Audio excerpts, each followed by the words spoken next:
சந்தன மணமும் வரும் காற்றினிலே சிவசங்கரி மைந்தனின் அழகினிலே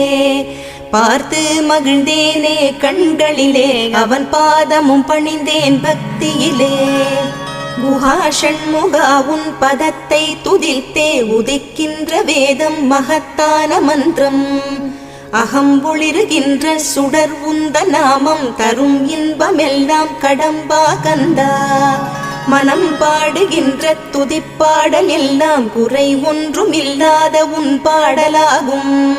மனம் உருகி பாடி அடி போற்றினேனே அருள்வாய் அருள்வாய் துயர் தீர்க்க வருவாய் சிறகிரியில் சிரம் பணிவோர்க்கு துன்பம் ஒன்றும் இல்லையே பொறுத்தருள்வாய் பொறுத்தருள்வாய் சென்னிமலை ஆண்டவனே.